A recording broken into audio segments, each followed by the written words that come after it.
Back to our channel. আশা করি তোমরা সবাই খুব ভালো আছো, আমিও ভালো আছি। আমার এই নতুন ভিডিওতে তোমাদের অনেক অনেক ভালোবাসা এবং স্বাগত জানিয়ে আজকে ভিডিওটা এখান থেকে শুরু করছি। তা আজকে প্রথমেই ভিডিওটা স্টার্ট করলাম কিচেন ক্লিনিং থেকে। তো অনেক দিন ধরে এই কিচেনটা ক্লিন করা হয়নি, আর আমাদের মধ্যবিত্ত পরিবারে কি চিমনি ছাড়াই কিভাবে কিচেনটা ক্লিন করি সেই ভিডিওটা তোমাদের সঙ্গে শেয়ার করছি। আর এই স্ল্যাবগুলো না প্রচণ্ড পরিমাণে তেলচিটে হয়ে যায়। তো যদিও প্লাস্টিক দিয়ে রাখি এটার মধ্যে, তবুও অনেকটা তেলচিটে হয়ে যায়। তো এখন গরম জল, তার মধ্যে দিয়ে দিয়েছি সাবান গুঁড়ি, তার মধ্যে খাবার সোডা আর অল্প পরিমাণে লেবু। তো এটা দিয়ে বেশ ভালোভাবে কিন্তু তেলচিটেটা চলে যায়। তো সেই জন্য ওইটা দিয়েই ভালোভাবে মুছে নিচ্ছি। আর একবার দেখো সাবান গুঁড়ি জল দিয়ে মুছে তারপরে আবার ভালো একটা কাপড় দিয়ে জল দিয়ে ধুয়ে আর জায়গাটা মুছে নিচ্ছি। রান্নাঘরটা খুব একটা বড় নয়, একদম ছোট্ট একটা রান্নাঘর, কিন্তু তবুও মানে প্রায় মোছা হয় না। আমাদের প্রায় 5-6 মাস হয়ে গেছে এই রান্নাঘরটা মোছা। তো দেখতেই পাচ্ছ প্রচণ্ড পরিমাণে ময়লা হয়ে আছে। তো সেই জন্যে দেখো স্ল্যাবের ওপরে উঠে আর তারপরে আমি এখানটায় মুছে নিচ্ছি। রান্নাঘরটা ডিপ ক্লিন করলে পুরো সমস্ত কিছু জিনিসপত্র সব বাইরে বার করে তারপরে মুছতে হয়, তারপরে আবার সাজাও, তো অনেকটা সময় লেগে যায়। তো সেই জন্য আর রান্নাঘরটা প্রায়ই মোছা হয়ে ওঠে না। কিন্তু প্রত্যেক সপ্তাহতে যদি হালকা করে একটু করে মোছা হয় না, তাহলে এই বেশি পরিশ্রমটা হয় না, হালকার মধ্যেই কিন্তু পেরিয়ে যায়। তো যেহেতু এবারে চেষ্টা করব যে প্রায় একটু হালকা হালকা করে প্রত্যেক সপ্তাহতে মুছে নেবার জন্য। আর স্ল্যাবে আমাদের অনেকগুলো জিনিস থাকে বলে মোছা হয় না, কিন্তু স্ল্যাবের অতটা জিনিস রাখবো না, কারণ রান্নাঘরে যতই জিনিস রাখবো ততই কিন্তু তেলচিটে হয়ে যায়। যেমন আমাদের বাসন রাখার র্যাক বাইরে আছে, তো তেমনটাই রেগুলার ইউজ মানে যেটা সকাল সন্ধ্যে ব্যবহার হয় সেই জিনিসগুলো এখানে রাখবো, বাকি অন্য কোনো জিনিস এখানে রাখবো না। তাহলে প্রত্যেক মানে সপ্তাহতেই ভালোভাবে একটু মুছে নেওয়া যাবে, এটাই ভেবেছি। কিন্তু রান্নাঘরে এসে রাখতে রাখতে অনেকগুলো জিনিস রাখা হয়ে যায়। তো যাই হোক, আমাদের ছোট্ট রান্নাঘর, তো সেই জন্য খুব একটা জিনিস এই রান্নাঘরে রাখি না। তো দেখো এখন এই সাইডেও চলে এসেছি। আর স্ল্যাবে না উঠে না মুছলে না ভালোভাবে মোছা যায় না। তো স্ল্যাবে উঠে আর ভালোভাবে দেখো এখানে মুছে নিচ্ছি। আর যতটা তেলচিট হয়েছে সেগুলো সবগুলো একটু ঘষে ঘষে মুছে নিচ্ছি। আর কলিং দিয়ে মুছলেও হয়, কিন্তু যে পরিমাণে তেলচিটে হয়ে আছে কলিং দিয়ে মুছলে যাবে না। তো সেই জন্য সাবান গুঁড়ি দিয়ে মুছে নিচ্ছি। আর সাবান গুঁড়ি দিয়ে মোছার পরেও ভালো জলে মানে অন্য কাপড়ে 2-3 বার করে মুছতে হচ্ছে, নাহলে একটা স্পট পড়ে যাচ্ছে। তো সেই জন্য বারে বারে এই জায়গাগুলো মুছে নিচ্ছি। আর ভিডিওটা একটু স্পিড করে দিয়েছি, কারণ স্পিড না করলে তোমাদের দেখতেও ভালো লাগবে না। তো সেই জন্য ভিডিও স্পিড করে আর এই জায়গাগুলো ভালোভাবে মুছে নিচ্ছি। রান্নাঘরে এখনও অনেকগুলো কাজই বাকি আছে, যেমন আমাদের জানলার দরজা সেইগুলো বসানো হয়নি, তারপরে কল বসানো হয়নি, সেগুলো সব জলের কানেকশানটাও বসাতে হবে। তো সেই জন্য এখন জল এনে এনেই ব্যবহার করা হয় রান্নাঘরে। তো অনেকগুলো কাজই বাকি আছে। আসলে কি বলতো, আমাদের মতো মধ্যবিত্ত সংসারে ফট করে যেটা মানে মনে করব সেটাই যে তাড়াতাড়ি করে নিতে পারবো সেটা হয় না। তো আস্তে আস্তে সব কিছু করতে হয়। তো সেই জন্য অনেকগুলো কাজই বাকি আছে, আস্তে আস্তে হবে। রান্নাঘরটা যতটা সম্ভব একটু একটু সাজিয়ে রেখেছি, তারপরে আরও সাজানো বাকি আছে এখনও। তো মানে যেটুকু আছে আমার, যেটুকু শখের সংসার সেটুকু সাজিয়ে গুছিয়ে ভালোভাবে রাখার চেষ্টা করি। হ্যাঁ, খুব একটা বেশি কিছু নেই, কিন্তু যেটুকু আছে সেইটুকুই ভালোভাবে রাখার চেষ্টা করি।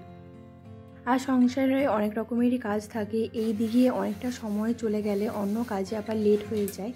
তো মা আছে যেহেতু, মা অনেক কাজে হেল্প করে দেয়, সেই জন্যে এখন মানে এই মোছামুছিগুলো করা হচ্ছে। তারপর আবার দুর্গাপুজোর সামনে চলে আসছে, তো এরপরে তো মোছামুছিগুলো আরম্ভ করতেই হবে। যদিও এখনের মোছামুছিটা থাকবে না, আরও মুছতে হবে। কিন্তু কি বলতো, একবার যদি মানে মাঝে মাঝে যদি পরিষ্কার রাখা হয় না, তাহলে ওই একবারে যে নোংরাটা পড়ে সেটা কিন্তু হয় না।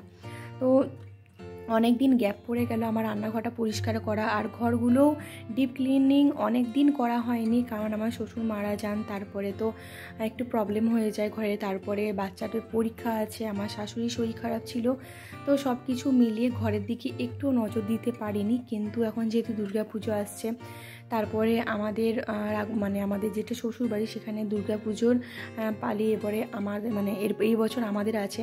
তো দুর্গাপুজোর সময়তে অনেক কাজবাজ ওই দিকেও আছে।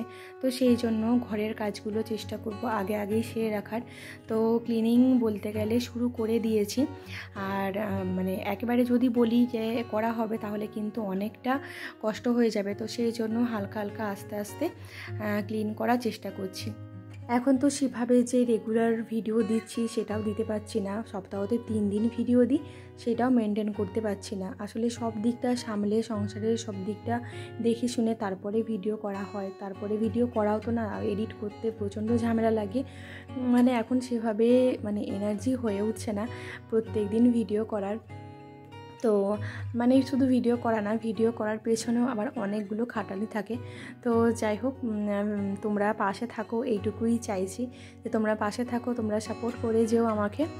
আর তোমাদের সাপোর্ট ছাড়া এগোনোতে একদমই মুশকিল। জানি না কবে কি হবে না হবে, কিন্তু যেহেতু ভালো লাগে ভিডিও না যদি কিছুদিন করি, না যদি দিই, তাহলে না মনটা ভালো লাগে না। তো সেই জন্য যতটা সম্ভব ভিডিওটা করি। এখন আমি খুব একটা চাপ নিই না, যে আগে মানে একটা চাপ নিয়ে ভিডিও করতাম, প্রত্যেক দিন ভিডিও দিতাম। এখন তেমন একটা চাপ নিই না, যখন পারি ভিডিও করি, যখন পারি ভিডিও দিই। চেষ্টা করি সপ্তাহতে 3 দিন দেওয়ার।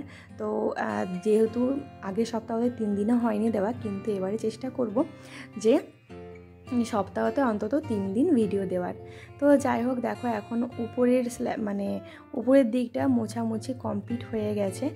আর এরপরে নিচের দিকটা মোছামুছি করব, আর স্ল্যাবের নিচটাও মোছামুছি করব, কিন্তু সেগুলো না ভিডিও করা হয়নি, কারণ স্ল্যাবের নিচে অনেকগুলো জিনিস আছে।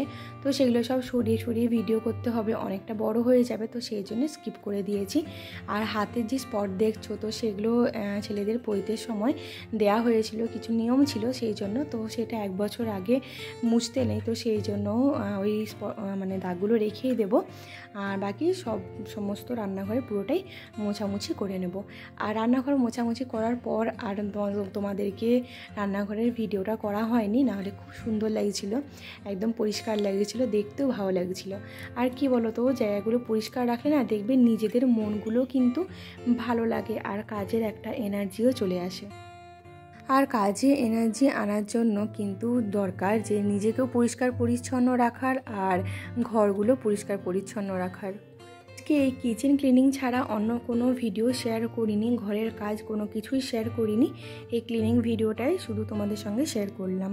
তারপরে আমি স্নান পুজো সমস্ত কিছু সেরে তারপরে জলখাবার খেয়ে তারপরে আবার রান্না আছে, তো তখন তোমাদের সঙ্গে ভিডিওটা শেয়ার করব। দেখো এখন চলে এসেছি জলখাবার খেতে। তো মা করে রেখেছিল সরু চকলি, আর গরম গরম সরু চকলির সঙ্গে চা খেতে তো সকালে জলখাবার খেতে দারুণ লাগে। আর দেখো একদম সরু হয়েছে, মানে পাতলা হয়েছে, খেতে কিন্তু খুব ভালো লাগে। তো চলো এখন এই খাবারটা খেয়ে তারপরে রান্না কী করবো না করবো সেগুলোও আছে। আসলে মেয়েদের না সারাদিন কাজের আর শেষ নেই, একটার পর একটা কাজ চলেই আসে। দেখো এখন ভেন্ডি আলু কাটা হয়ে গেছে, ভেন্ডি আলুর তরকারি, আর এখানে উচ্ছে আলু ভাজা। তো এই হবে আজকে রান্না। আর এই দিয়ে কিন্তু ডালও হয়ে গেছে আর ভাতও হয়ে গেছে। তো দেখো এখানে ডালটা সাতলানো এখনও বাকি আছে, তো ডালটা সাতলে নেব। আর তার সঙ্গে এখন কিন্তু প্রচণ্ড পরিমাণে বৃষ্টি আনন্দ রয়েছে, প্রচণ্ড বৃষ্টি রয়েছে। আর এই বৃষ্টির মধ্যে